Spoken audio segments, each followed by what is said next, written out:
She was standing in front of the bathroom mirror, her hands gripping the cold marble sink so hard her knuckles turned white.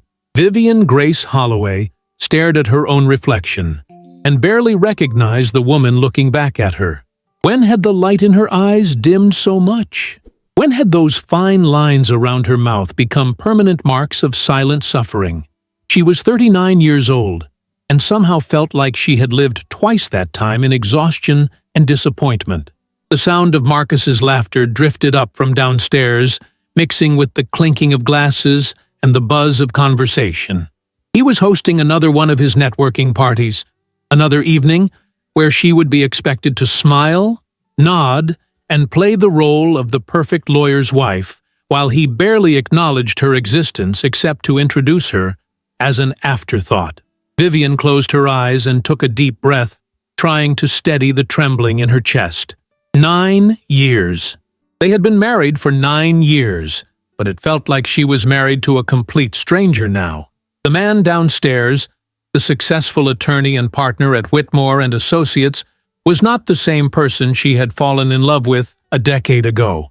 That man had been ambitious, but humble, driven, but grateful, determined, but kind. The Marcus she had married would have never looked at her the way this version did, like she was something inconvenient he had to tolerate. Vivian opened her eyes again and forced herself to focus.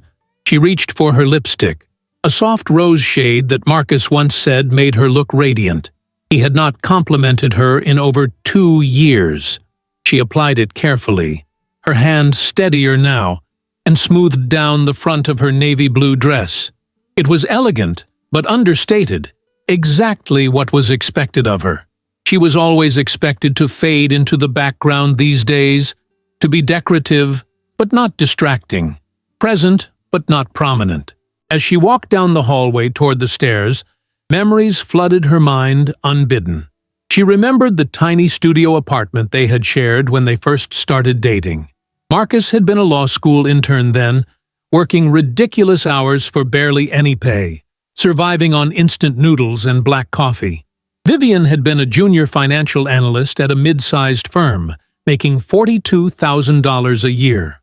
It was not much, but it was stable, and she had been proud of herself for building a career from nothing. Her parents had been factory workers who died in a car accident when she was 23, leaving her with a small inheritance of $120,000 and an ocean of grief. Marcus had been different back then. He would come home exhausted, his tie loosened and his shirt wrinkled, and collapse onto their second-hand couch with a grateful smile. She would heat up whatever simple meal she had prepared, and they would eat together while he told her about his day, about the cases he was observing, about his dreams of becoming a partner someday. He would look at her with such warmth, such appreciation, and say things like, "I don't know how I got so lucky to have you, Viv. You're my rock." She had believed him. God, how she had believed every word. When Marcus graduated from law school and landed his first associate position, the salary was still modest, $38,000 a year, barely enough to cover his student loan payments. Vivian had not hesitated. She sat him down one evening, took his hands in hers, and said, "I want you to focus on becoming the best lawyer you can be. Don't worry about money right now. I'll handle everything." And she had. For 3 years, she paid for everything: rent, groceries, utilities, his bar exam fees, his professional wardrobe. She even dipped into her inheritance to cover $45,000 in specialized certifications and courses he needed to advance his career. Marcus had been so grateful back then. He would kiss her forehead and whisper, "I'm going to make this up to you, Viv. I promise. One day, we're going to have everything." She had not wanted everything. She had just wanted him, wanted them, wanted the partnership they had built together to last. But then, everything changed. 5 years ago, Marcus made partner at Whitmore and Associates. His salary jumped to $215,000 a year. Suddenly, there were expensive dinners with clients, tailored suits from exclusive boutiques, a luxury car parked in their driveway. And suddenly, Vivian was no longer his rock. She was his burden. It started small. He would cancel their date nights at the last minute, saying he had an important client meeting. He would come home late, smelling of expensive perfume that was definitely not hers, and brush off her questions with irritation. He stopped asking about her day, stopped listening when she spoke, stopped seeing her as anything other than an accessory to his new life. Then came the comments, little jabs disguised as jokes. $52,000 a year? That's cute, Viv. I make that in a month now. Or, maybe you should think about finding a more impressive job. People ask me what my wife does, and I honestly don't know what to tell them. Each comment was a tiny cut, shallow enough not to bleed visibly, but deep enough to leave a scar. Vivian reached the top of the stairs and paused, her hand resting on the polished wooden banister. She could see the party below, the living room filled with Marcus's colleagues and their perfectly polished partners. Crystal glasses caught the light from the chandelier, the one Marcus had insisted on buying despite her protests that it was too expensive. Everything in this house was too expensive now, chosen by Marcus to impress people who did not care about them as human beings. She descended the stairs slowly, her heels clicking softly against the marble steps. Nobody looked up. Nobody noticed her arrival. She was invisible in her own home, a ghost haunting the edges of Marcus's carefully curated life. As she reached the bottom of the stairs, she heard Marcus's voice booming from the center of the living room. He was holding court, as usual, surrounded by a group of lawyers and their spouses. His face was flushed with wine and self-satisfaction, his expensive watch glinting as he gestured dramatically. "So I told the judge," Marcus was saying, his voice carrying across the room, "Your Honor, with all due respect, opposing counsel clearly hasn't done their homework. This motion is laughable." The group erupted in appreciative laughter, and Marcus soaked it in like sunshine. Vivian moved toward the kitchen, intending to check on the catering staff she had hired. At least she could be useful in some capacity. But as she passed the hallway leading to Marcus's home office, she noticed the door was slightly ajar. A sliver of light spilled out into the dimness. Strange. Marcus was always meticulous about locking that door during parties. Something made her stop.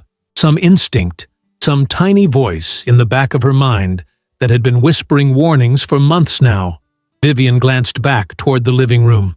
Marcus was still holding court, his back to her, completely absorbed in his own performance.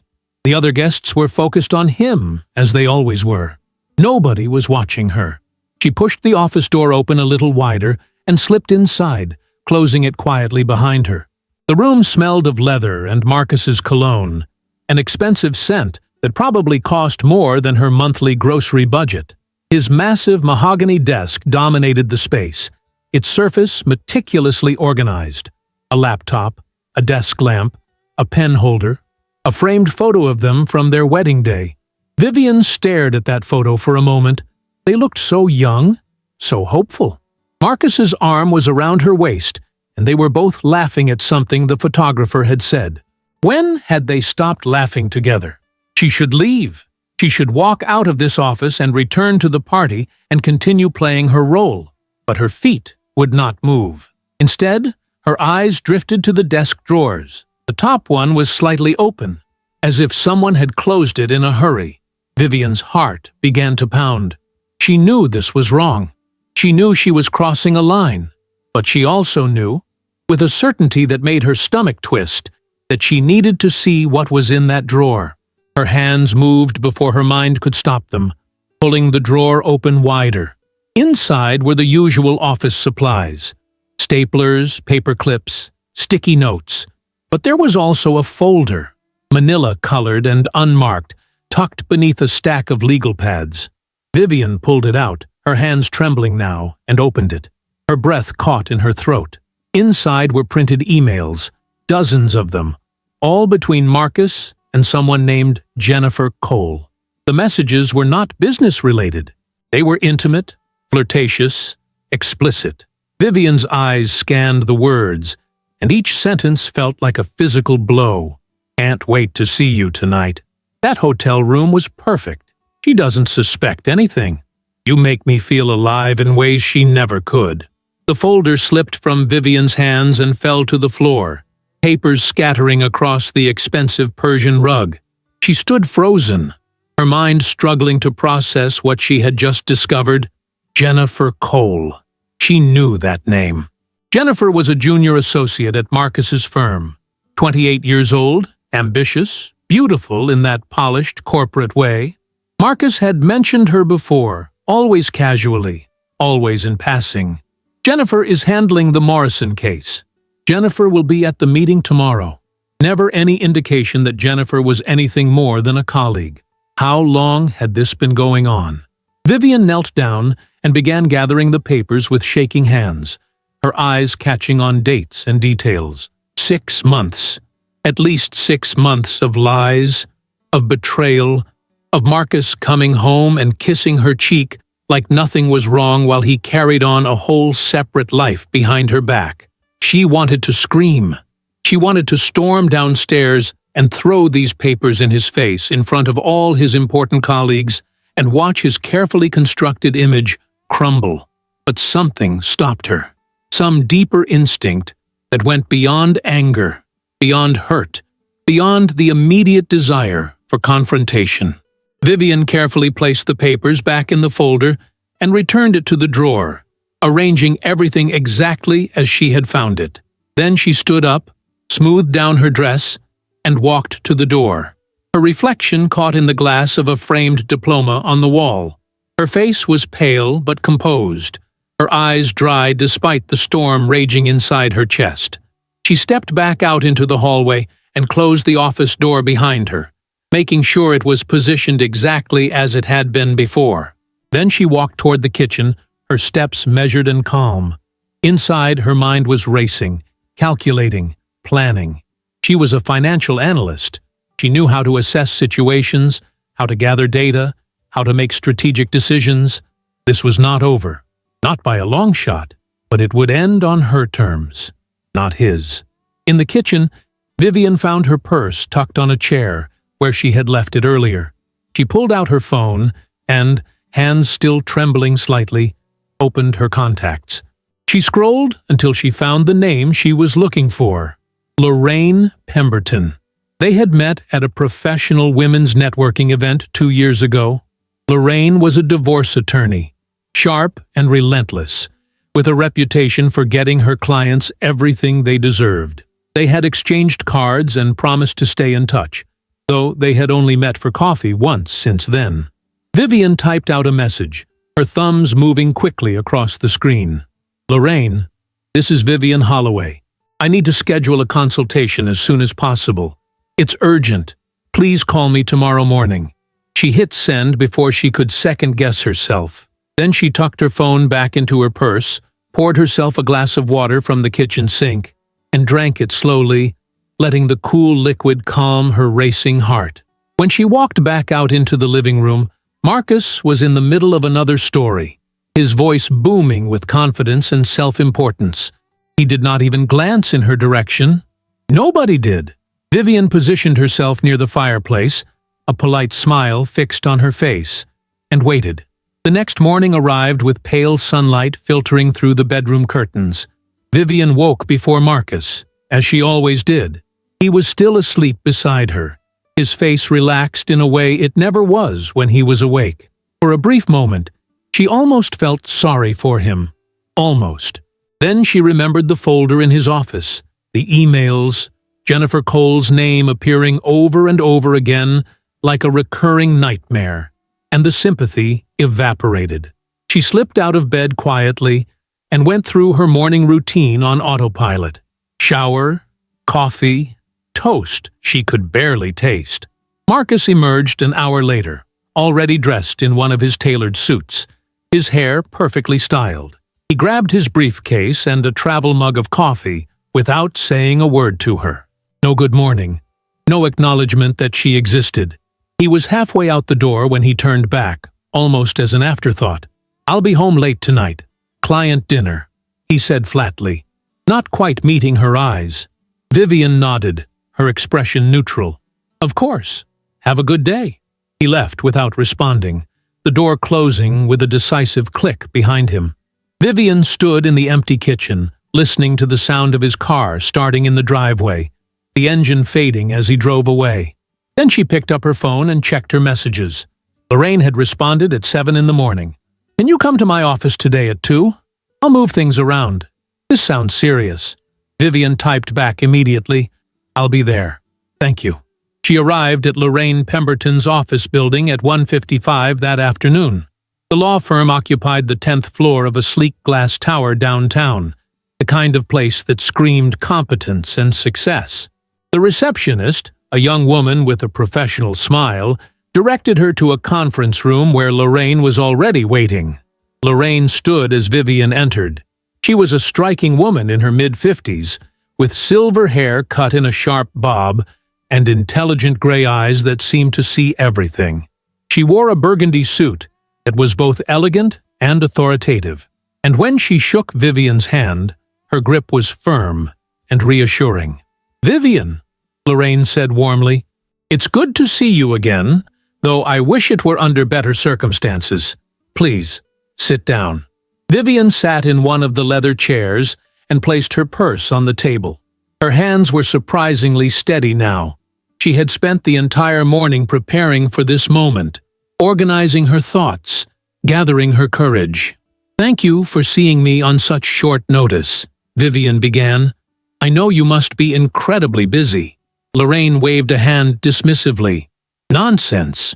Your message sounded urgent, and I always make time for women who need help." She leaned forward slightly, her expression serious but kind. "Now, tell me what's going on. Take your time. I'm listening." And Vivian told her everything. She started at the beginning, with meeting Marcus 10 years ago when he was just a struggling law intern with big dreams and no money. She described how she had supported him financially through his early career, paying for everything from rent to his bar exam fees to $45,000 in specialized certifications. She explained how she had used $120,000 from her inheritance as the down payment on their home, believing they were building a future together. Then she described how everything changed when Marcus made partner. The emotional distance, the cruel comments about her salary, the canceled plans, the way he treated her like an embarrassing accessory rather than his wife. Finally, she told Lorraine about discovering the emails between Marcus and Jennifer Cole, hidden in his office desk. Lorraine listened without interrupting, occasionally making notes on a yellow legal pad. When Vivian finished, there was a moment of silence. Then Lorraine set down her pen and looked at Vivian with an expression that was equal parts compassion and determination. "First of all," Lorraine said firmly, "I'm sorry you're going through this. What he's done is not just cruel, it's financially exploitative. You invested in his career, in your home, in your marriage, and he's repaid you with disrespect and infidelity." She paused, tapping her pen against the notepad. "But here's the good news. You have options. Very good options." Vivian felt something loosen in her chest, like a fist that had been clenched for months finally beginning to open. "What kind of options?" Lorraine smiled, and there was something almost predatory in it. "The kind that make sure you get everything you're entitled to. Let's start with the house. You said the down payment of $120,000 came from your personal inheritance, correct? Do you have documentation proving that?" "Yes," Vivian said. "I have the bank statements showing the inheritance deposit and the withdrawal for the down payment. I kept everything."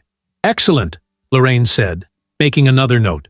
"That down payment is your separate property, not marital property. In a divorce, you're entitled to have that full amount returned to you before any remaining equity is divided. And given that your home has likely appreciated significantly over 9 years, we're talking about a substantial sum." Vivian's mind began calculating numbers automatically, a habit from her years as a financial analyst. If the house was now worth $450,000 and they still owed about $180,000 on the mortgage, that left $270,000 in equity. Her $120,000 would come off the top, leaving $150,000 to split. She would walk away with $195,000 from the house alone. Now, Lorraine continued, let's talk about his business. You mentioned he's a partner at Whitmore and Associates. Does he work from home at all? Yes, Vivian said. He has a home office where he meets clients sometimes, does paperwork, makes calls. He's worked from there at least 2 or 3 days a week for the past 4 years. Lorraine's smile widened. That's what I was hoping you'd say. If his partnership interest in the law firm was built or maintained using marital resources, including your home as his workspace, then that partnership interest is partially marital property. We can argue that you're entitled to a percentage of its value. Vivian's eyes widened. She had not even considered that possibility. How much of a percentage? That depends on several factors, Lorraine said. But based on what you've told me, I'd estimate we could argue for 25 to 35%. These partnerships are often worth quite a bit, especially at a firm like Whitmore. We'll need to get a forensic accountant involved to properly value it, but we're likely talking about another $100,000 or more in your favor. The numbers kept adding up in Vivian's head, and for the first time in months, she felt something other than despair. She felt hope. She felt power. There's also the matter of your financial contributions to his education and career, Lorraine said. You mentioned $45,000 in certifications and courses. Do you have records of those payments? Every single one. Vivian confirmed. I have credit card statements, receipts, bank transfers. I'm meticulous about record keeping. Of course you are, Lorraine said with approval. You're a financial analyst. That's going to serve you very well here. In many jurisdictions, when one spouse significantly contributes to the other's education or professional advancement, they're entitled to reimbursement, often with interest. We'll pursue that as well. They spent the next hour going over details, strategy, timelines. Lorraine explained that divorce proceedings could be swift or drawn out, depending on how cooperative Marcus chose to be. But she assured Vivian that they would be prepared for either scenario. She recommended moving quietly and carefully, gathering every piece of documentation they might need before filing anything. Don't confront him yet, Lorraine advised. Don't let him know you've discovered the affair or that you're considering divorce. We need time to build an airtight case. Can you do that? Can you continue living in that house, pretending everything is normal, while we prepare? Vivian thought about it. The idea of sharing a bed with Marcus, of sitting across from him at the dinner table, of maintaining the charade of their marriage while knowing what she knew, made her stomach turn. But she had spent years being underestimated, being dismissed, being treated as less than she was. She could handle a few more months of pretending if it meant securing her future. Yes, she said firmly. I can do that. Good, Lorraine said. I'm going to need you to gather some specific documents for me. Bank statements for the past 10 years, tax returns, mortgage documents, anything showing your financial contributions to the marriage. Also, if you can safely access more evidence of the affair without him knowing, that would strengthen our position. Infidelity doesn't always affect asset division, but it can influence things like spousal support and how sympathetic a judge might be to your claims. Vivian nodded, already mentally cataloging where all those documents were stored.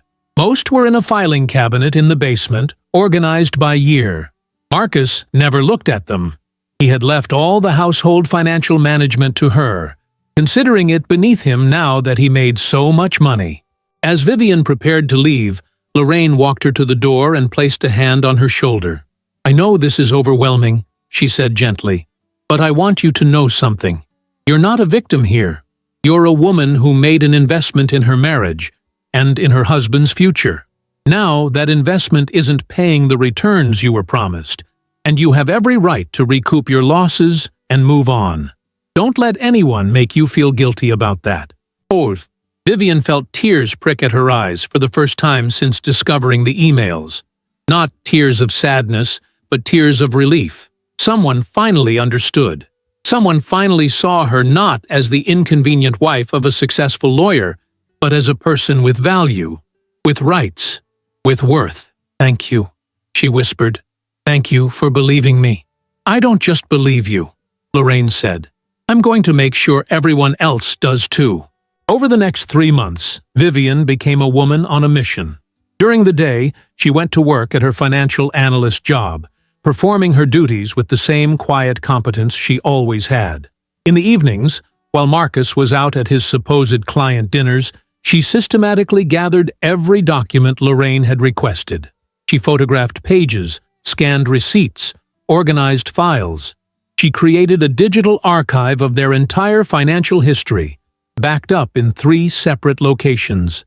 She also returned to Marcus's office several more times when he was out, always careful to leave everything exactly as she found it. She discovered more emails, more evidence of his affair with Jennifer Cole, hotel receipts hidden in his desk drawer, a burner phone tucked inside a briefcase pocket, text messages that made her face burn with humiliation and rage. But she documented everything, photographing each piece of evidence with steady hands. Marcus noticed nothing. He was too absorbed in his own life, his own success, his own affair. He came home late most nights, often smelling of perfume and wine. He barely spoke to her beyond the occasional logistical exchange. "I'll be traveling to Chicago next week. Did you pick up my dry cleaning? I need you to be available for a firm event on the 23rd. Always instructions, never conversations. Vivian played her part perfectly. She smiled when expected, stayed quiet when ignored, maintained the household with efficient invisibility. Inside, she was counting down the days until everything would change. It was during this time that Marcus announced he wanted to host another party. A big one.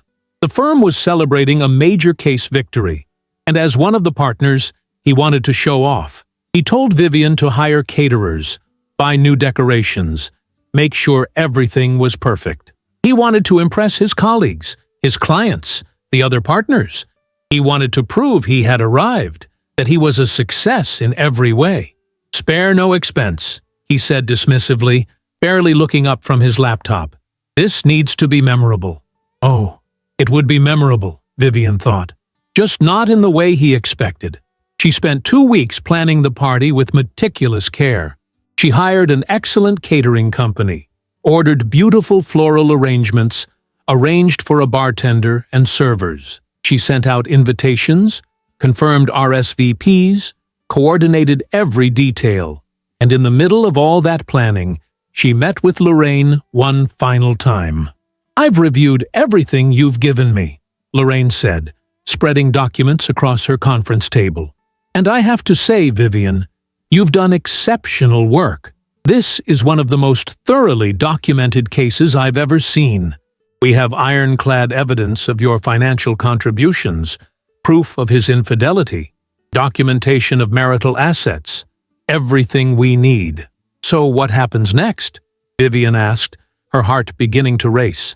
Lorraine pulled out a thick folder. "Next, we file. I've already prepared the divorce petition. It outlines everything: the return of your down payment, plus your share of the home equity, your portion of his partnership interest, reimbursement for his education expenses with interest and inflation adjustment, and given his infidelity and the disparity in your incomes, a strong case for spousal support." She slid the folder across the table to Vivian.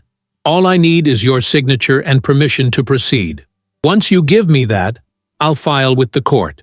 He'll be served with papers, probably within 3 to 5 days, depending on his schedule." Vivian stared at the folder.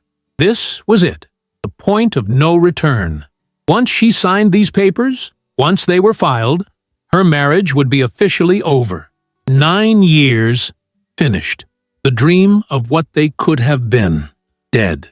But that dream had been dead for a long time, hadn't it?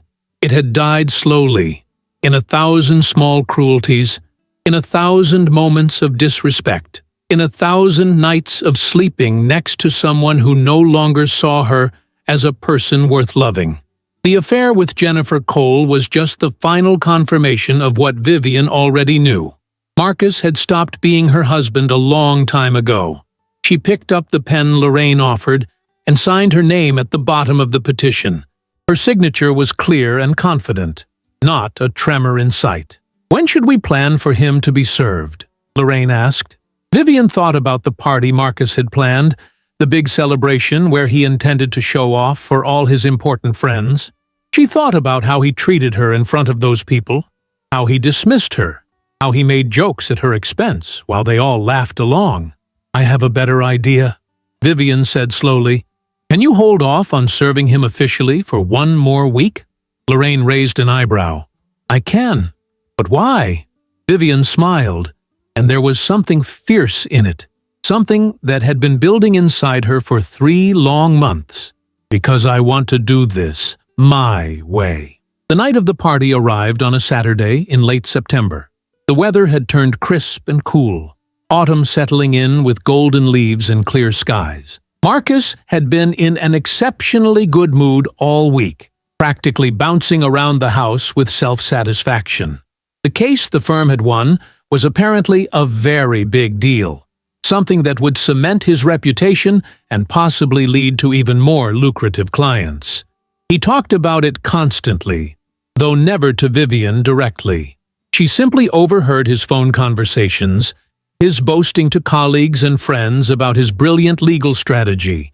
Vivian spent the day of the party preparing everything with calm precision. The caterers arrived at 3 in the afternoon, setting up stations in the dining room and kitchen. The bartender came at 4, arranging bottles and glasses on the bar cart in the living room. The flower arrangements were delivered at 4:30, elegant white roses and deep purple orchids that Marcus had insisted on because they looked expensive. Everything was perfect, just as he had demanded. Vivian herself got ready with unusual care. She took a long shower, styled her dark hair in soft waves that framed her face, applied makeup more carefully than she had in months. She chose a dress she had bought years ago but rarely wore, a deep emerald green that brought out her eyes and fit her figure beautifully. When she looked at herself in the mirror, she saw something she had not seen in a long time, a woman who knew her worth. She also saw the folder sitting on her dresser, the one Lorraine had given her. Inside were copies of the divorce petition, all the financial documentation they had compiled, and a summary sheet outlining exactly what Vivian was entitled to. She had practiced what she would say, rehearsed it in her mind dozens of times over the past week. Tonight, in front of Marcus's colleagues and clients and friends, she would stop being invisible. Tonight, she would be seen. Marcus appeared in the bedroom doorway at 6:30, already dressed in an expensive charcoal suit with a burgundy tie.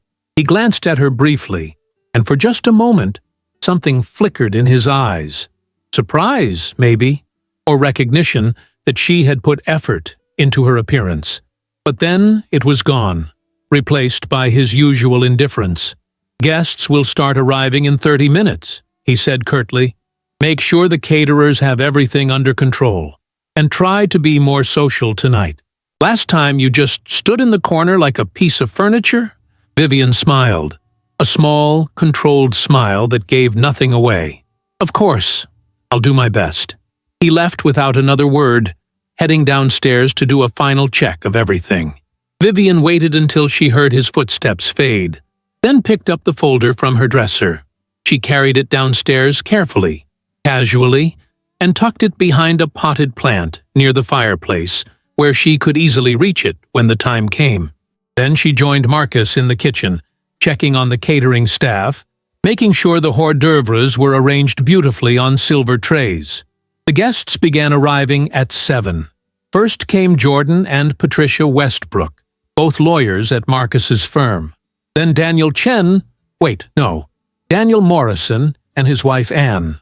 Then more and more people, a steady stream of expensive suits and designer dresses, people who worked in law and finance and real estate, people who measured success in dollar signs and job titles.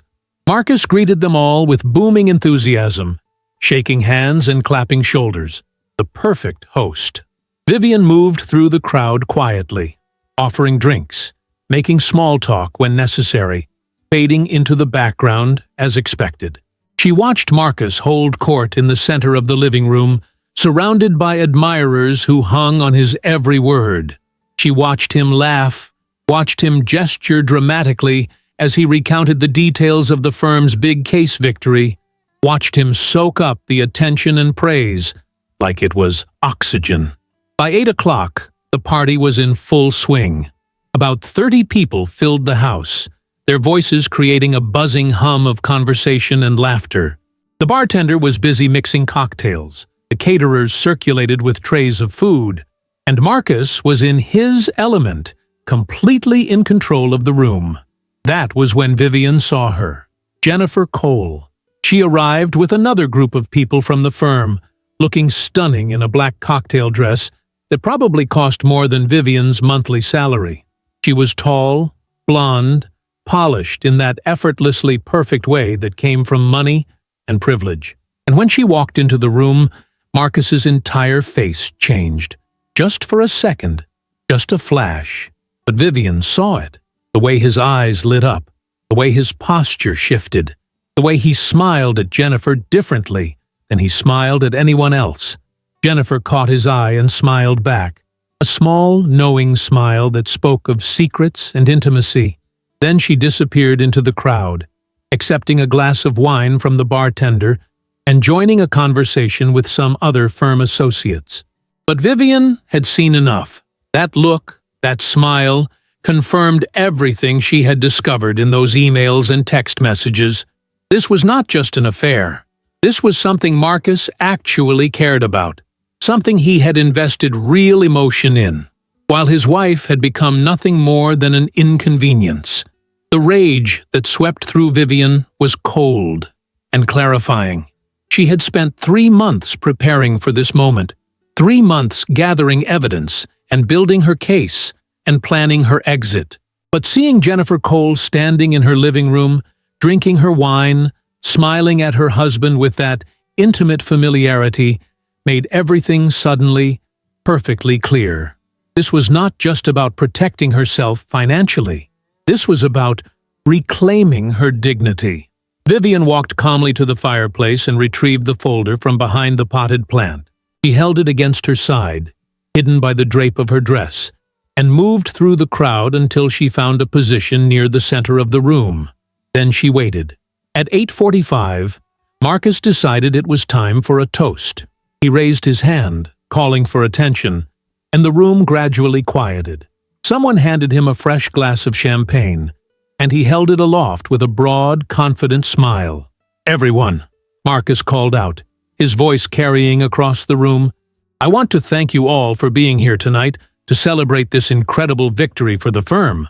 This case was a challenge, no doubt about it, but we pulled through with strategy, skill, and determination." He paused for applause, which came enthusiastically.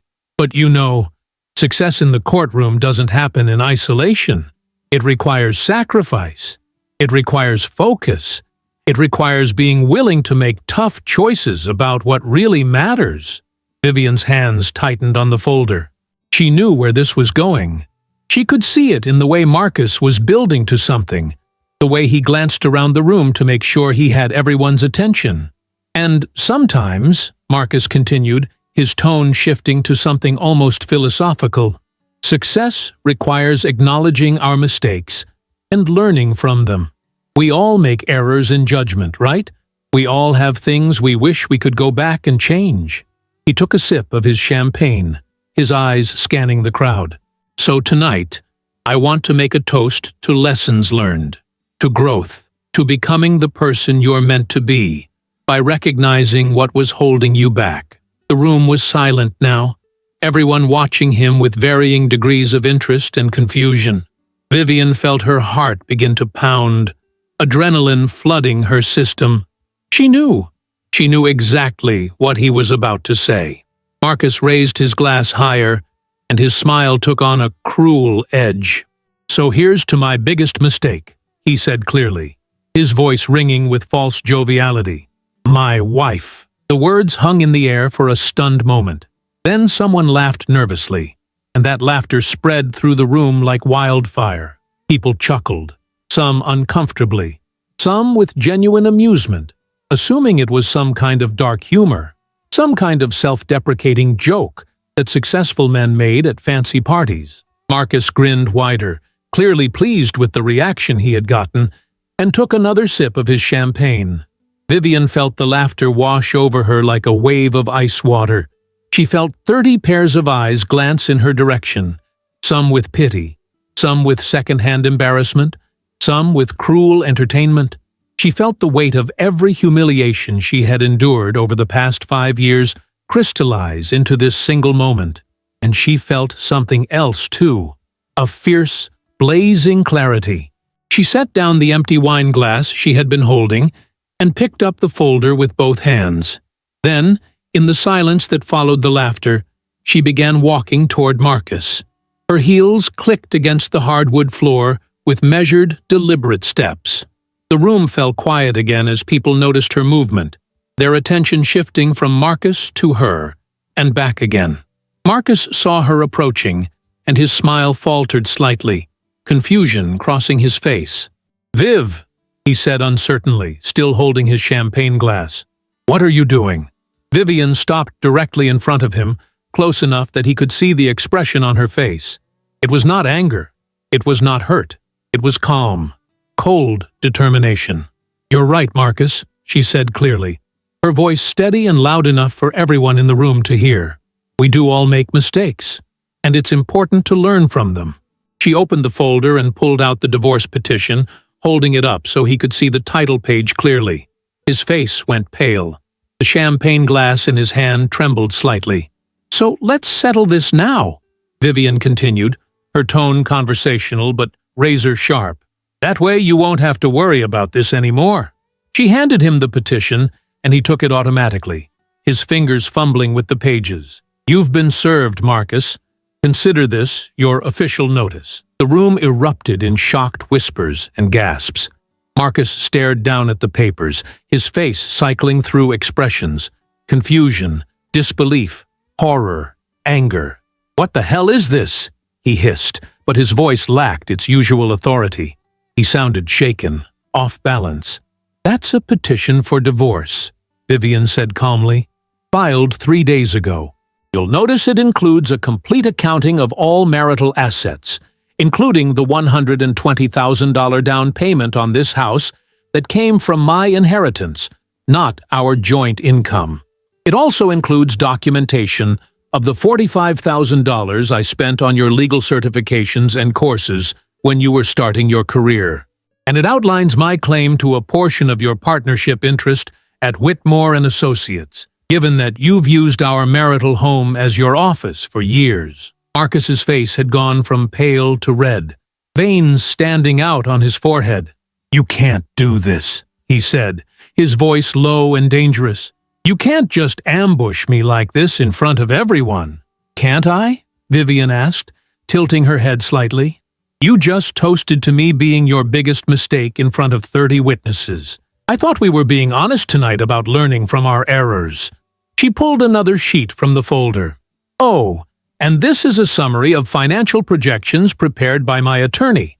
According to our calculations, I'm entitled to approximately $340,000 in the divorce settlement.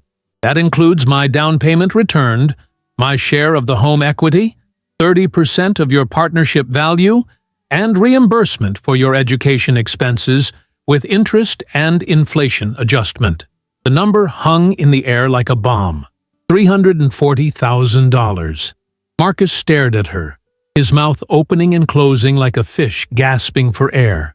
Around them, the party guests had gone completely silent, everyone frozen in place, drinks halfway to lips, conversations abandoned. "You're insane," Marcus finally managed to say. "That's not how this works. You can't just make up numbers and expect to get whatever you want." "I'm not making up anything," Vivian said. She turned slightly, addressing the room now rather than just Marcus. "For those of you who don't know, I supported my husband financially for the first 3 years of our marriage, while he built his career. I paid for everything. Rent, food, his bar exam, his certifications. I used my inheritance to buy this house. And I did it all because I believed we were partners, building a future together. She looked back at Marcus, and her voice grew colder. But partnerships require mutual respect and fidelity. You've provided neither for a very long time. So yes, I'm taking what I'm legally entitled to. And if you want to negotiate, we can do that through our attorneys. Otherwise, I'll see you in court. Marcus's jaw clenched, his knuckles white where he gripped the divorce petition. We're not discussing this here, he growled. Everyone, I apologize for this disruption. My wife is clearly having some kind of breakdown. If you'll excuse us for a moment. I'm not having a breakdown, Vivian said, her voice cutting through his attempt to salvage the situation. I'm having a breakthrough. There's a difference. She pulled out one more document from the folder, this one with several printed emails stapled together. And since we're being honest tonight, I should probably mention that I know about Jennifer Cole. The name dropped into the silence like a stone into still water. Vivian watched as Marcus's face went ashen. She watched as several people in the crowd exchanged knowing glances, confirming what she had suspected. Some of them had known about the affair. They had known and said nothing, complicit in his betrayal through their silence. Vivian's eyes found Jennifer in the crowd. The younger woman had moved closer during the confrontation, drawn by the drama like everyone else. Now she stood frozen, her wine glass clutched in one hand, her face a mask of shock and dawning horror. Their eyes met, and Vivian saw guilt there, and fear, and the sudden realization that her secret affair was no longer secret. I found the emails, Vivian said quietly, still looking at Jennifer. The hotel receipts, the text messages, all of it. 6 months' worth of evidence that my husband has been having an affair with a colleague while I've been home managing our household and pretending everything was fine. She turned back to Marcus. Did you really think I wouldn't find out? Or did you just not care? Marcus's face was a study in fury and humiliation. His carefully constructed image, his reputation as the successful, respectable partner, was crumbling in real time in front of everyone who mattered to him professionally. "Get out," he said through gritted teeth. "Get out of this house right now." "Actually," Vivian said, "this is still legally my house too until the divorce is finalized. But don't worry, I'm leaving. I've already packed everything I need. It's in my car." She had done it that afternoon while Marcus was out playing golf, quietly loading boxes of her clothes, her personal items, her important documents into the trunk of her sedan. She closed the folder and tucked it under her arm, then looked around the room one last time. These people, Marcus's colleagues and clients and friends, were staring at her with a mixture of shock, pity, and something else. Respect, maybe. Or at least recognition that she was not the meek, invisible wife they had all assumed her to be. "Enjoy the rest of your party," Vivian said. Then she turned and walked toward the front door, her head held high, her steps steady and sure. Behind her, the room remained frozen in stunned silence. Nobody tried to stop her. Nobody said a word. She paused at the door and looked back one final time. Marcus was still standing in the center of the living room, the divorce petition crumpled in his fist. His face a mask of rage and disbelief. Jennifer Cole had disappeared, probably slipping out through the kitchen in a desperate attempt to avoid further embarrassment, and the other guests were beginning to whisper among themselves, the gossip already starting to spread. Vivian allowed herself one small, satisfied smile. Then she opened the door and walked out into the cool September night, leaving her old life behind. Vivian drove through the darkened streets with her hands steady on the wheel, her mind strangely calm despite the enormity of what had just happened. She had rented a furnished apartment 2 weeks ago, a small one-bedroom place across town that was clean, quiet, and entirely hers. It was nothing like the spacious house she had just left, but when she pulled into the parking lot and looked up at the modest building, she felt something she had not felt in years. Peace. She carried the first box up the stairs to the second floor, unlocked the door, and stepped inside. The apartment smelled faintly of fresh paint and cleaning products. The furniture was simple but comfortable. A beige couch, a small dining table with 2 chairs, a bed with plain white linens. There were no expensive chandeliers, no Persian rugs, no marble countertops, just a space that was functional and clean and hers. Vivian set the box down and walked to the window. From here, she could see the parking lot below, a street light casting orange light across the pavement. And beyond that, the quiet neighborhood with its modest houses and old trees. It was ordinary, it was unremarkable, and it was exactly what she needed. She made 3 more trips to her car, bringing up the rest of her belongings: clothes, books, her laptop, a few framed photos from before her marriage fell apart. She had left behind all the expensive things Marcus had bought over the years, the designer dresses he insisted she wear to his events, the jewelry he gave her on birthdays and anniversaries that felt more like props than gifts. She did not want any of it. Those things belonged to the version of herself she was leaving behind. By 10:30 that night, Vivian was sitting on her new couch with a cup of tea, her phone in her hand. She had 17 missed calls from Marcus and 12 text messages, each one more furious than the last. She read through them with detached curiosity, noting how his tone evolved from demanding to threatening to almost pleading, and back to angry again. "You made a fool of me in front of everyone. This is unforgivable. Call me back right now. We need to discuss this like adults. You'll regret this, Vivian. I promise you that. My attorney says your claims are ridiculous. You won't see a dime of what you're asking for. Fine, don't respond. But you'll be hearing from my lawyer first thing Monday morning." Vivian deleted all the messages without responding. She had nothing to say to Marcus anymore. Everything that needed to be said would be said through their attorneys. That was the whole point of hiring Lorraine. She did, however, send a text message to Lorraine. "It's done. I confronted him at the party tonight. He's furious, but he has the petition. Expect his attorney to contact you soon." Lorraine responded within minutes. "I'm proud of you. That took incredible courage. Get some rest. The real work begins Monday."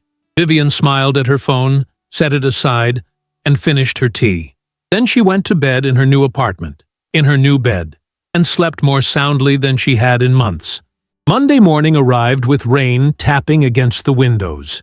Vivian woke early, showered, dressed in one of her professional work outfits, a navy blazer and gray slacks, and headed to her job at the financial analysis firm where she had worked for 12 years. Her colleagues greeted her with their usual friendly nods and morning pleasantries, completely unaware that her entire life had just been turned upside down. That was fine. She preferred it that way. Work was her sanctuary, the one place where she was valued for her skills and competence rather than judged for her relationship status. She spent the morning reviewing quarterly reports and preparing financial projections for a client meeting. The familiar work was soothing, the numbers and spreadsheets providing a sense of order and control. At 11:30, her phone buzzed with a call from Lorraine. "Marcus's attorney called me an hour ago," Lorraine said without preamble. "His name is Richard Brennan.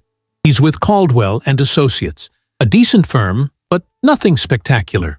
He was, shall we say, very agitated."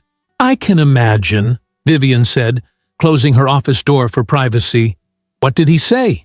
"He accused you of ambushing his client, of making fraudulent financial claims, and of attempting to extort money through public humiliation," Lorraine said, and Vivian could hear the amusement in her voice.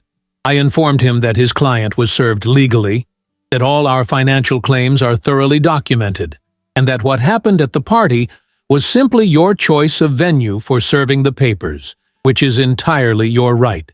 He did not like that answer. "What happens now?" "Now we negotiate," Lorraine said. "Brennan wants to meet to discuss settlement terms. He's proposing we all sit down together. You, Marcus, me, and him, to hash out an agreement without going to court. I told him we'd consider it, but only if Marcus is prepared to negotiate in good faith. Vivian thought about that. The idea of sitting in a room with Marcus, of looking at him across a conference table while they divided up the pieces of their failed marriage, made her stomach clench. But she also knew that going to court would be expensive and time-consuming, and there was no guarantee a judge would award her everything she was asking for. "What do you recommend?" Vivian asked. "I recommend we meet," Lorraine said. "But I want you to understand something first. They're going to try to intimidate you. Marcus is going to be angry, probably hostile. His attorney is going to question every number we've presented and try to make you feel like you're being unreasonable or greedy. You need to be prepared for that." "I'm prepared," Vivian said quietly. "I've been preparing for 3 months." "Good," Lorraine said with satisfaction. "Then let's schedule this meeting for Wednesday afternoon. That gives us 2 days to review everything one more time and make sure we're ready for whatever they throw at us." The meeting took place on Wednesday at 2 in the afternoon in a conference room at Lorraine's firm. Vivian arrived 15 minutes early, dressed in a charcoal gray suit that made her look professional and serious. Lorraine met her in the lobby and walked her upstairs, briefing her quietly on what to expect. "Remember," Lorraine said as they approached the conference room, "you don't have to respond to anything Marcus says directly. That's what I'm here for. If things get heated, let me handle it. Your job is to stay calm and let the facts speak for themselves." Vivian nodded, her mouth dry but her resolve firm. They entered the conference room together. Marcus was already there, sitting on the opposite side of the large table with his attorney, Richard Brennan. Brennan was a man in his early 50s, with thinning brown hair and wire-rimmed glasses, dressed in an expensive but slightly rumpled suit. He stood when they entered, offering a professional handshake and a tight smile. Marcus did not stand.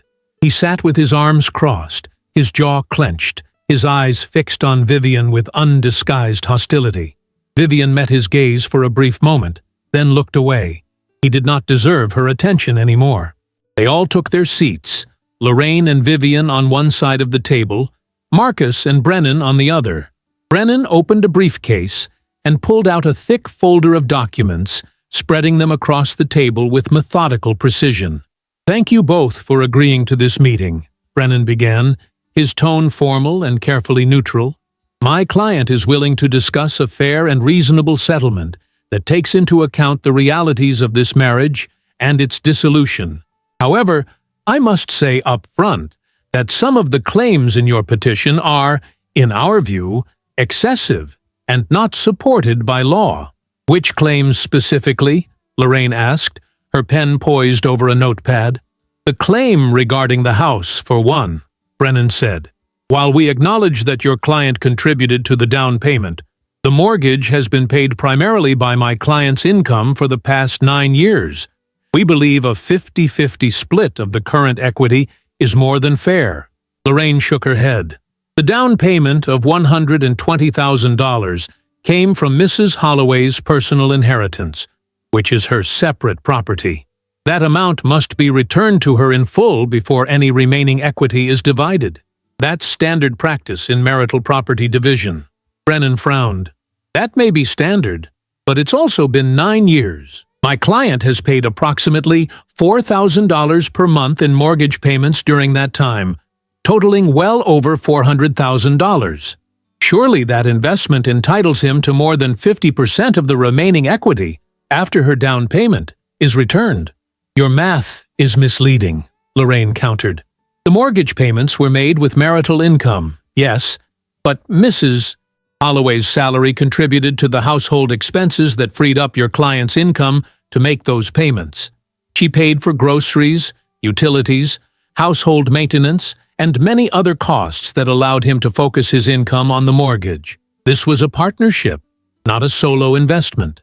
The argument went back and forth for another 20 minutes, both attorneys citing case law and precedent, neither willing to concede ground. Vivian listened quietly, watching Marcus out of the corner of her eye. He was staring at her, his expression a mixture of anger and something else. Hurt, maybe, or betrayal. As if he had any right to feel betrayed after everything he had done. Finally, Brennan moved on to the next point. Regarding the claim to a portion of my client's partnership interest, we find that particularly problematic. Mrs. Holloway had no involvement in building or maintaining that partnership.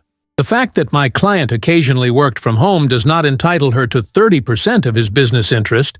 That's absurd. Is it? Lorraine asked coolly. Let's talk about how that partnership was built. When Mr. Holloway was studying for the bar exam, who paid the rent? When he needed expensive certifications to advance his career, who covered those costs? When he was working late nights as a junior associate, barely making enough to cover his student loans, who made sure there was food on the table and a stable home for him to return to? She paused. Mrs. Holloway invested $45,000 in his education and career development. She supported him financially and emotionally during the most critical years of his professional growth. Without that support, it's highly unlikely he would have achieved partner status when he did, if at all. Marcus spoke for the first time, his voice tight with anger. I worked for that partnership. I earned it through my own skill and effort. She didn't do anything except pay some bills, which is what spouses do. Lorraine turned her cool gaze on him. Mr. Holloway, with all due respect, paying bills is not nothing. Your wife subsidized your entire early career, allowing you to focus on work without the burden of financial stress. She made an investment in your future, and she's entitled to a return on that investment. She's entitled to nothing. Marcus snapped. She's being vindictive because she found out about Jennifer. This whole thing is revenge, not justice. The room went silent. Brennan closed his eyes briefly, clearly frustrated that Marcus had just admitted to the affair on record. Lorraine's eyebrows rose slightly, and she made a quick note on her pad. Thank you for that confirmation, Lorraine said smoothly. So we're all in agreement that there was, in fact, an extramarital affair. That certainly strengthens our position regarding spousal support and may influence how a judge views the asset division. Brennan held up a hand. Let's not get sidetracked. Yes, my client had a relationship with a colleague. That's unfortunate, but it doesn't change the fundamentals of what's fair in this divorce. Actually, it does, Lorraine said. Infidelity demonstrates a fundamental breach of the marital contract. It shows that Mr. Holloway abandoned his commitment to this marriage while his wife continued to fulfill her obligations. That context matters. They argued for another hour, going through each line item of Vivian's claims. The education reimbursement, which Brennan tried to reduce by arguing that Marcus would have gotten those certifications eventually anyway. The spousal support request, which Brennan called unnecessary, given that Vivian had her own income. The division of household items, retirement accounts, and other assets accumulated during the marriage. Through it all, Vivian sat quietly, letting Lorraine do the talking. She watched Marcus grow increasingly frustrated, his face reddening, his hands clenching and unclenching on the table. At one point, he turned to her directly. "Why are you doing this, Viv?" he asked, and for the first time, his voice held something other than anger. It held genuine confusion. "We could have worked this out privately. You didn't have to humiliate me in front of everyone I work with." Vivian looked at him, really looked at him, for the first time since entering the room. She saw the man she had loved, the man she had sacrificed for, the man she had believed in, and she also saw the man who had toasted to her being his biggest mistake, who had dismissed her worth, who had betrayed her trust for 6 months without remorse. "You humiliated me for years," she said quietly. "Every time you canceled our plans for a client dinner, every time you made a joke about my salary, every time you treated me like I was invisible or stupid or worthless, you humiliated me in small ways, over and over, until I barely recognized myself anymore." She paused. "What I did at the party was just one moment, one public moment, where I refuse to be invisible anymore. If you felt humiliated, then good. Maybe now you understand how I've felt for the last 5 years. Marcus stared at her, his mouth slightly open, as if he was seeing her clearly for the first time in a very long time.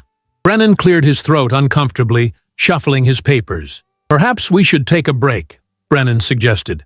Let everyone cool down and reconvene in 30 minutes. They did take a break. Vivian and Lorraine left the conference room and went to Lorraine's private office down the hall. Lorraine closed the door and turned to Vivian with an approving smile. That was perfect, she said. You were calm, clear, and you made your point without getting emotional. That's exactly what we needed. Vivian sank into a chair, suddenly exhausted. The adrenaline that had been carrying her through the meeting was starting to fade, leaving behind a bone-deep tiredness. Do you think they'll settle? She asked. I think they'll try to lowball us first, Lorraine said. Brennan is going to come back with an offer that's less than what we're asking, but more than what they initially wanted to pay. It's standard negotiation strategy. The question is whether we accept it or push for more. What would you do? Vivian asked. Lorraine considered for a moment. Honestly, I think we have a strong case, and if we went to court, there's a good chance we'd get most of what we're asking for. But court is expensive, time-consuming, and emotionally draining. If they come back with an offer that's close to what we want, something in the range of $275,000 to $300,000, I'd recommend taking it. You'd get the majority of what you're entitled to, you'd avoid months of litigation, and you'd be free to move on with your life. Vivian nodded slowly. Moving on with her life. That sounded good. That sounded like exactly what she needed. When they returned to the conference room after the break, Brennan was indeed ready with a settlement offer. He slid a document across the table, and Lorraine reviewed it carefully while Vivian waited. They're offering $220,000, Lorraine said after a moment. That includes the return of your down payment and a portion of the home equity, plus $50,000 for the education reimbursement. But they're refusing to pay anything for the partnership interest or spousal support. It was less than Vivian had hoped for, but it was still a substantial amount. Life-changing money, enough to secure her future, buy her own place, and start over without financial fear. She looked at Marcus across the table. He was watching her, his expression unreadable now. I need to discuss this with my client, Lorraine said. Can you give us another few minutes? Brennan nodded, and once again, Vivian and Lorraine stepped out of the room. In the hallway, Lorraine turned to her with a serious expression. This is your decision, she said. We can counteroffer, push for more, or even reject this entirely and go to court. But I want you to think carefully about what you really want. Is it the maximum possible financial outcome, or is it closure and the ability to move forward? Vivian thought about it. She thought about the house she had left behind, the marriage that had died slowly over 5 years, the woman she had been, and the woman she wanted to become. And she realized that what she wanted most was not revenge or even justice. What she wanted was freedom. Counter at $285,000, Vivian said. If they agree to that, I'll sign today. Lorraine went back into the conference room with Vivian's counteroffer. $285,000. Final offer. Take it or see them in court. Vivian waited in the hallway, her back against the cool wall, her heart beating steadily in her chest. She felt strangely calm, as if she had already made peace with whatever outcome lay ahead. 20 minutes passed. Then 30.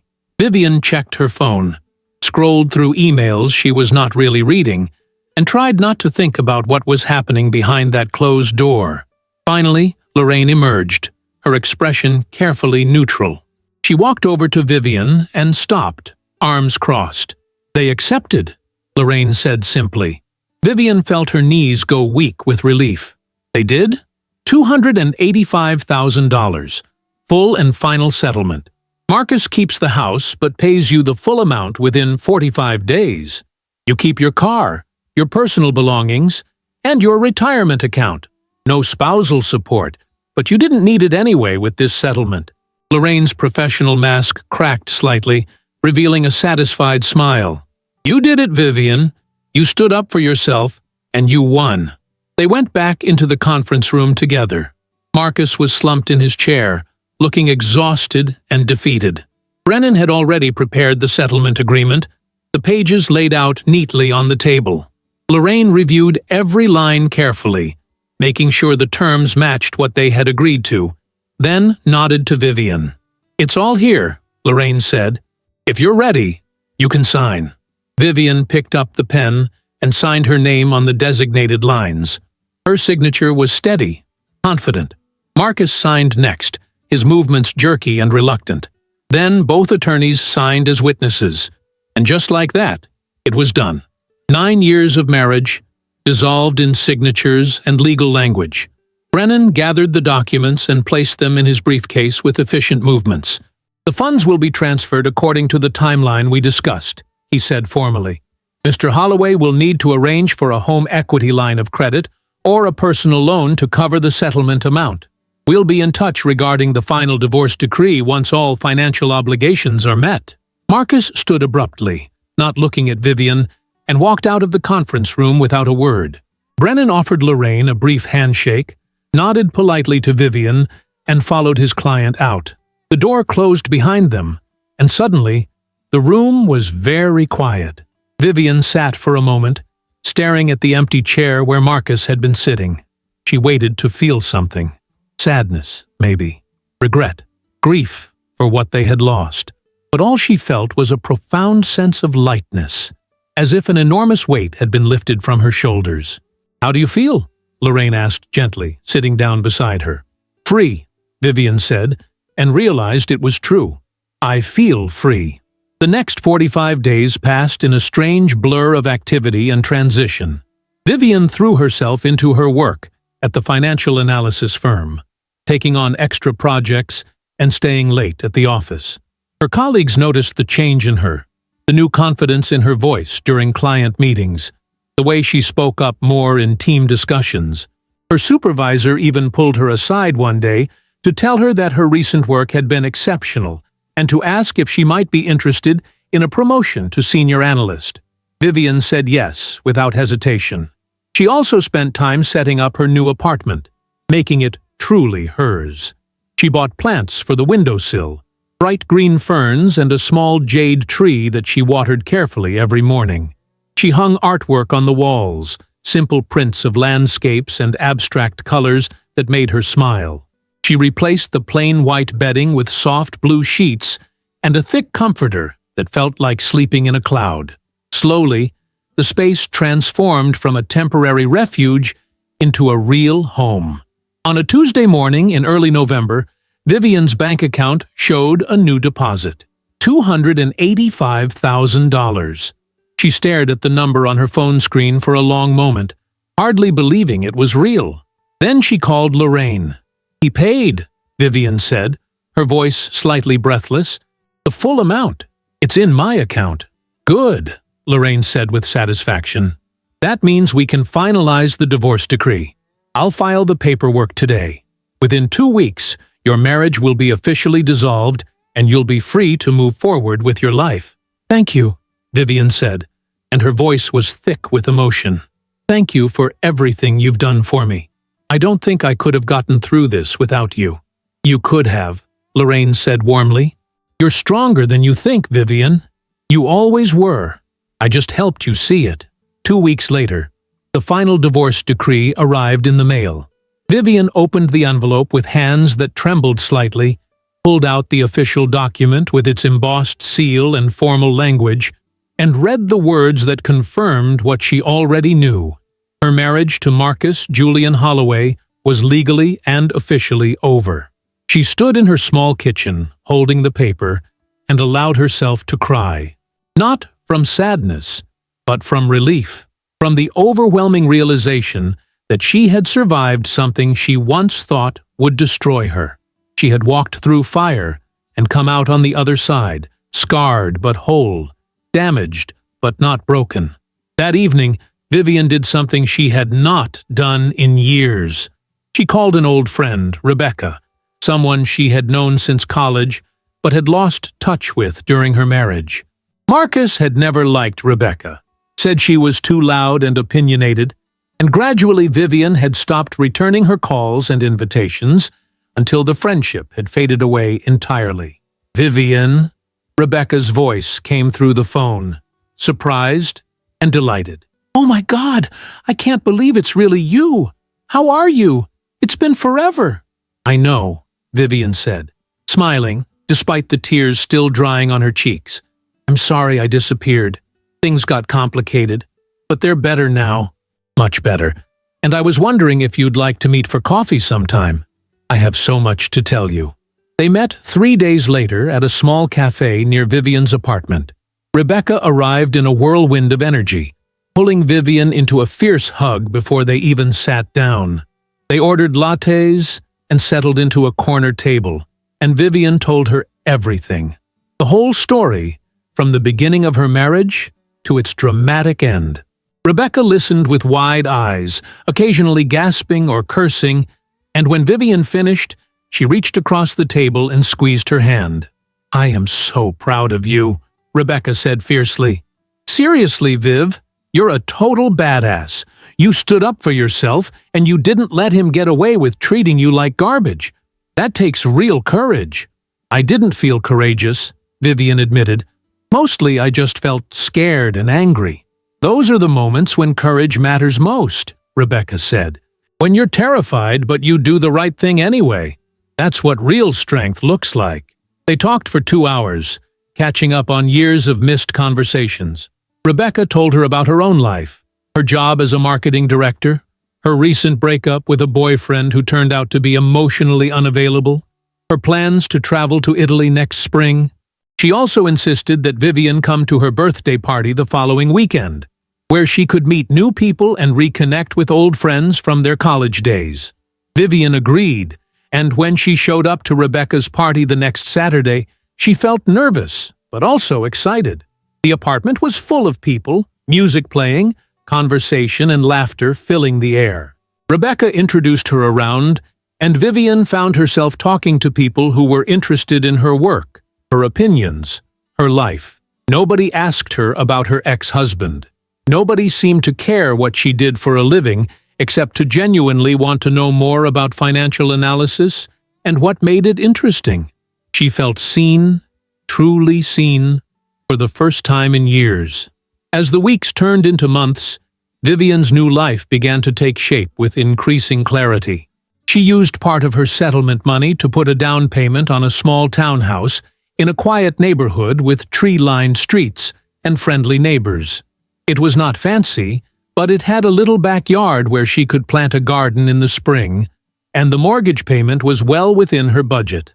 She moved in just before Christmas, carrying boxes up the front steps with Rebecca's help, and felt a surge of pride as she unlocked the door to her very own home. She also began investing the rest of her settlement money carefully, using the financial expertise she had developed over 12 years of analyzing market trends and economic projections. She diversified across stocks, bonds, and a high-yield savings account. She set up an emergency fund that would cover 6 months of expenses. She even started contributing more aggressively to her retirement account, something she had neglected during her marriage when all her money was going toward supporting Marcus's career. At work, the promotion to senior analyst came through in January. With it came a salary increase, bringing her annual income to $68,000. It was still nowhere near what Marcus made, but it was hers, earned through her own skills and hard work, and it felt more valuable than any amount he had ever made. One evening in late February, Vivian was sitting in her living room, a book open on her lap, when her phone buzzed with a text from an unknown number. She hesitated, then opened it. "Vivian, it's Marcus. I know I don't have the right to contact you, but I wanted you to know something. Jennifer and I broke up. It turned out she was only interested in me because I was a partner with money and status. Once the divorce became public and people at the firm started talking, she didn't want to be associated with the drama. She ended things 3 weeks after your party. I've spent the last few months thinking about everything that happened, and I realize now how badly I treated you. You deserved so much better. I'm not asking for forgiveness or trying to get back together. I just wanted to say, I'm sorry. I hope you're doing well. You always were stronger than I gave you credit for." Vivian read the message twice, then 3 times. She waited for the anger to come, or the satisfaction, or even the temptation to respond with something cutting and cruel. But none of those feelings arrived. Instead, she felt a distant sort of pity for the man who had thrown away something real in pursuit of something that turned out to be hollow. She did not respond to the message. There was nothing left to say. Instead, she deleted it, set her phone aside, and returned to her book. Spring arrived with an explosion of color and warmth. Vivian planted tomatoes and herbs in her backyard garden, kneeling in the dirt with her hands covered in soil, feeling more grounded and present than she had in years. She joined a book club that met once a month at the local library. She started taking a yoga class on Thursday evenings, something she had always wanted to try, but never had time for during her marriage. She went on a weekend trip to the mountains with Rebecca, where they hiked through forests and laughed until their sides hurt, and slowly, quietly, she began to date again. Nothing serious at first, just coffee meetings and casual dinners with men she met through friends or dating apps. Some of them were nice, but not quite right. Some of them were clearly not over their own ex-partners. But Vivian was in no hurry. She had learned that being alone was far better than being with someone who made her feel small. Then, in early May, Rebecca introduced her to a man named Thomas at a mutual friend's barbecue. Thomas was a high school history teacher, 42 years old, with kind eyes and an easy laugh. He asked Vivian about her work with genuine interest, listened when she spoke about financial trends and market analysis, and did not try to diminish her expertise or talk over her. When he told stories about his students, his face lit up with passion and care. He was divorced himself, with 2 teenage daughters he clearly adored, and he spoke about his ex-wife with respect, despite their marriage not working out. They started seeing each other regularly. Coffee dates turned into dinner dates, turned into long walks through the park, where they talked about everything and nothing. Thomas never pressured her, never made her feel like she owed him anything, never treated her as anything less than an equal. And gradually, carefully, Vivian allowed herself to trust again. Not blindly, not recklessly, but with the wisdom that came from having survived heartbreak and emerged stronger on the other side. One warm evening in June, exactly 9 months after she had walked out of her old life, Vivian and Thomas were sitting on her back porch, watching the sun set over her garden. The tomato plants were heavy with fruit, the herbs were fragrant in the summer air, and everything smelled of growth and possibility. "Can I ask you something?" Thomas said, turning to look at her. "You've told me bits and pieces about your marriage, but I've always wondered, do you regret it? Any of it?" Vivian thought about the question seriously. Did she regret marrying Marcus? Did she regret the years she spent supporting him, believing in him, loving him? Did she regret the pain and humiliation and betrayal? "No," she said finally. "I don't regret it. Not anymore. Because it taught me things I needed to learn. It taught me my own worth. It taught me that I'm strong enough to walk away from something that's hurting me, even when it's terrifying. It taught me that I deserve to be treated with respect and kindness, and that I should never settle for less." She looked at Thomas and smiled. "And it brought me here, to this moment, to this life that's mine. I wouldn't trade that for anything." Thomas reached over and took her hand, his grip warm and steady. "I'm glad it brought you here too," he said quietly. They sat together in comfortable silence as the sky turned from gold to pink to deep purple. And Vivian felt something she had not felt in a very long time.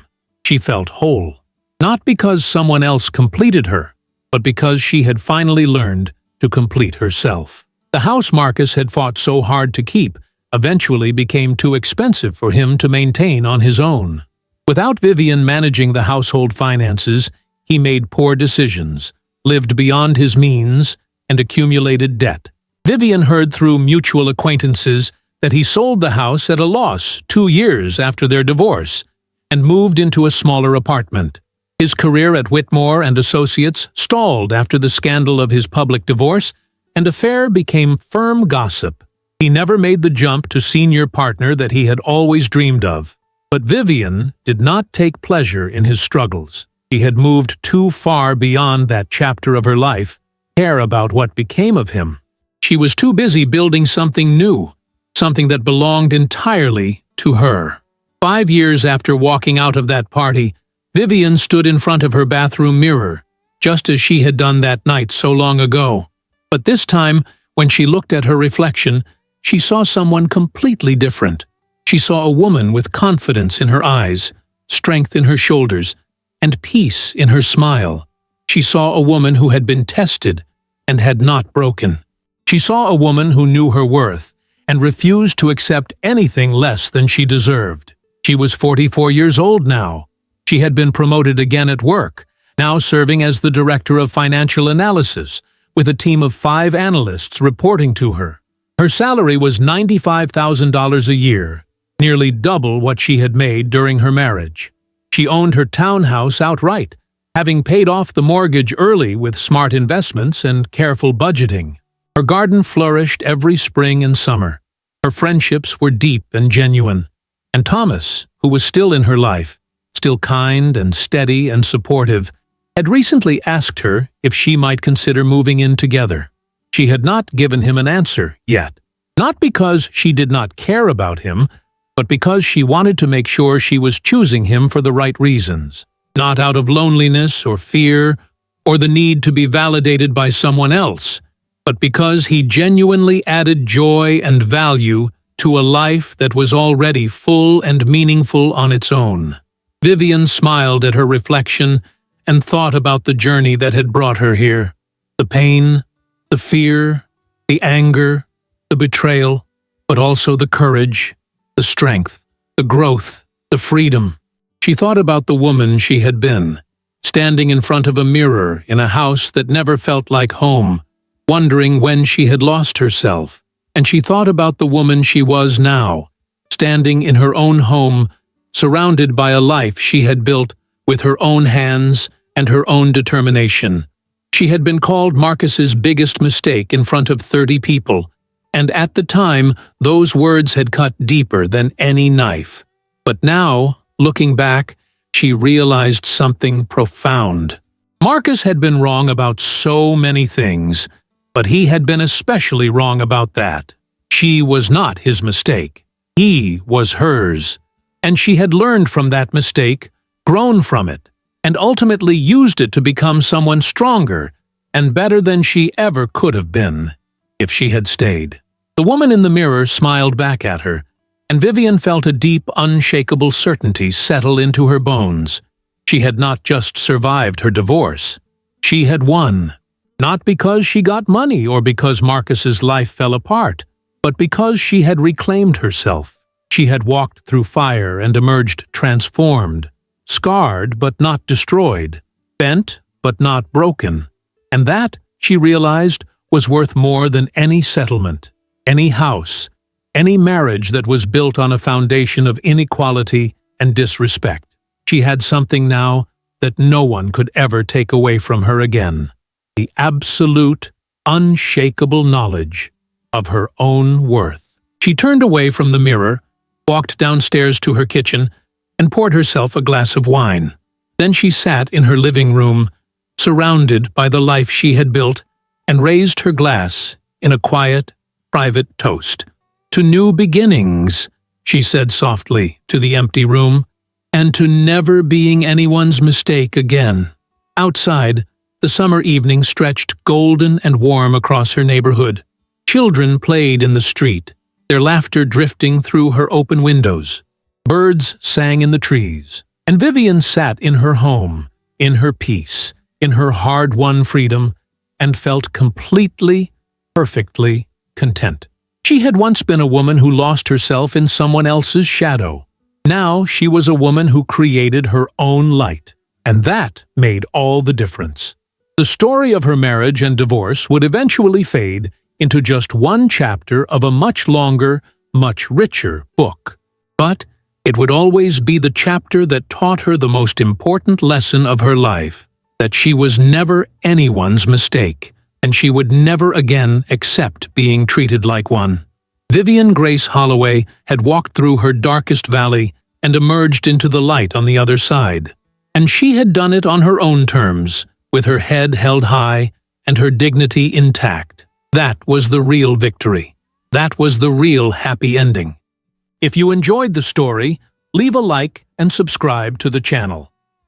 And drop a comment below. What city are you watching from?